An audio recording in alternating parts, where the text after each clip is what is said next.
Welcome to cine Kannada 2024 Kannada ಚಿತ್ರರಂಗ ಕಂಡ ಕೆಟ್ಟ ವರ್ಷಗಳಲ್ಲೊಂದು. ನಮ್ಮ ಕನ್ನಡದ ಎಕ್ಸ್ಪೆಕ್ಟೆಡ್ ಚಿತ್ರಗಳು ಬಿಡುಗಡೆಯಾಗಲಿಲ್ಲ. ಬಿಡುಗಡೆಯಾದವು ಹೆಚ್ಚು ಸೌಂಡ್ ಮಾಡಲಿಲ್ಲ. ಚಿತ್ರಮಂದಿರಗಳಲ್ಲಿ ಕನ್ನಡ ಚಿತ್ರಗಳಿಗಿಂತ ಪರಭಾಷಾ ಚಿತ್ರಗಳು ವಿಜೃಂಭಿಸಿದವು. ಕನ್ನಡ ಚಿತ್ರಗಳು ಹಲವಾರು ಕಡೆ ಶೋಗಳನ್ನೇ ಕೊಡಲಿಲ್ಲ. ಇದರ ನಡುವೆಯೂ ಕೆಲವು ಚಿತ್ರಗಳು ಪ್ರೇಕ್ಷಕರನ್ನು ಸೆಳೆದು ಹೆಚ್ಚು ದಿನ ಪ್ರದರ್ಶನ ಕಂಡವು. ಆ ಚಿತ್ರಗಳು ಯಾವುವು ತಿಳಿದುಕೊಳ್ಳೋಣ ಬನ್ನಿ. ಇಬ್ಬನಿ ತಬ್ಬಿದ ಇಳೆಯಲ್ಲಿ ವಿಹಾನ್ ಗೌಡ ಮತ್ತು ಅಂಕಿತಾ ಅಮರ್ ನಟನೆಯ ಈ ಚಿತ್ರವನ್ನು ಚಂದ್ರಜಿತ್ ಬೆಳ್ಳಿಯಪ್ಪ ನಿರ್ದೇಶನ ಮಾಡಿದ್ದರು. ರಕ್ಷಿತ್ ಶೆಟ್ಟಿ ನಿರ್ಮಾಣ ಮಾಡಿದ್ದರು. ಪ್ರೇಕ್ಷಕರ ಮನಗೆದ್ದ ಈ ಚಿತ್ರವು ಚಿತ್ರಮಂದಿರಗಳಲ್ಲಿ 64 ದಿನ ಪ್ರದರ್ಶನ ಕಂಡಿತು. ಯುವ ರಾಜ್ಕುಮಾರ್ ಮತ್ತು ಸಪ್ತಮಿ ಗೌಡ ನಟನೆಯ ಈ ಚಿತ್ರವನ್ನು ಸಂತೋಷ್ ಆನಂದರಾಮ್ ನಿರ್ದೇಶನ ಮಾಡಿದ್ದರು. ವಿಜಯ್ ಕಿರಂಗದೂರು ನಿರ್ಮಾಣ ಮಾಡಿದ್ದರು.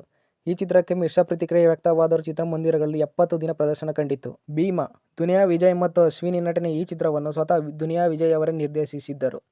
ಕೃಷ್ಣ ಸಾರ್ಥಕ್ ಮತ್ತು ಜಗದೀಶ್ ಗೌಡ ನಿರ್ಮಾಣ ಮಾಡಿದ್ದರು.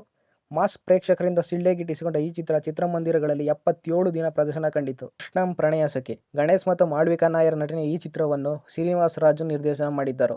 ಪ್ರಶಾಂತ್ ರುದ್ರಪ್ಪ ನಿರ್ಮಾಣ ಮಾಡಿದ್ದರು. ಕೌಟುಂಬಿಕ ಪ್ರೇಕ್ಷಕರ ಮನೆ ಸೆಳೆದ ಈ ಚಿತ್ರಮಂದಿರಗಳಲ್ಲಿ 106 ದಿನ ಪ್ರದರ್ಶನ ಕಂಡಿತು. ಈ ಚಿತ್ರಗಳಲ್ಲಿ ನಿಮಗಿಷ್ಟವಾದ ಚಿತ್ರ ಯಾವುದು? ಕಮೆಂಟ್ ಮಾಡಿ. ವಿಡಿಯೋ ನೋಡಿದ್ದಕ್ಕಾಗಿ ಧನ್ಯವಾದಗಳು. ಲೈಕ್ ಮತ್ತು ಸಬ್ಸ್ಕ್ರೈಬ್ ಮಾಡಿ.